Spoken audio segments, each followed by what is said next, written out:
Well, the mayor of Denver, the CEO from DIA, as well as 20 other city and business leaders are now back in Colorado. But last week, they were visiting Egypt and Ethiopia. It was a trip that was partially paid for by taxpayers. The trip was part of a multi-million-dollar push for DIA to attract new flights. 9 News reporter Cole Sullivan joins us to explain why. Kim, DIA wants you to be able to fly direct from Denver to Africa. It paid for this city delegation, and it's offering millions of dollars in incentives for airlines to fly to Africa over any other continent. So I asked why.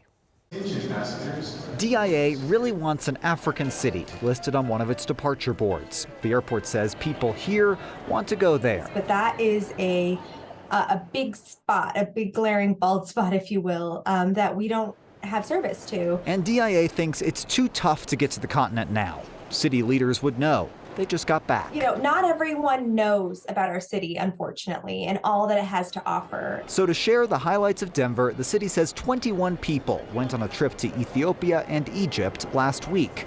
The delegation included the mayor and CEO of the airport, plus 6 staffers and a city council member's aide. Airfare, hotels, and food for all of them added up to more than $110,000.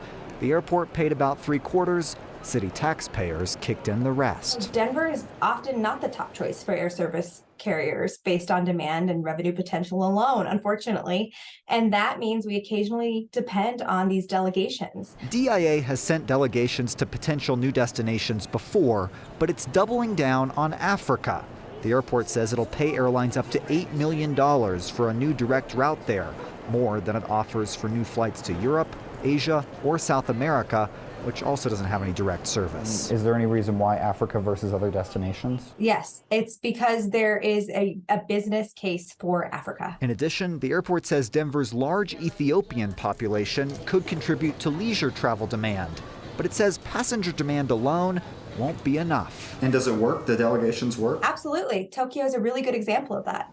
We now have a flight to Tokyo. We did not before. Ethiopian Airlines just announced a new route to the United States, flying direct to Atlanta. They announced this last month. That airport tells me it did not offer any financial incentives to the airline, nor did it send a delegation to Ethiopia to try to recruit that new business. Yeah, it's hard to draw that line as business leaders are trying to say that this is going to be valuable to the city of Denver. They say it's valuable to the city of Denver. They say the airport is a big economic driver for the entire state. And they say trips like this, they've had success in the past, although they've made some that haven't yet come to fruition as well.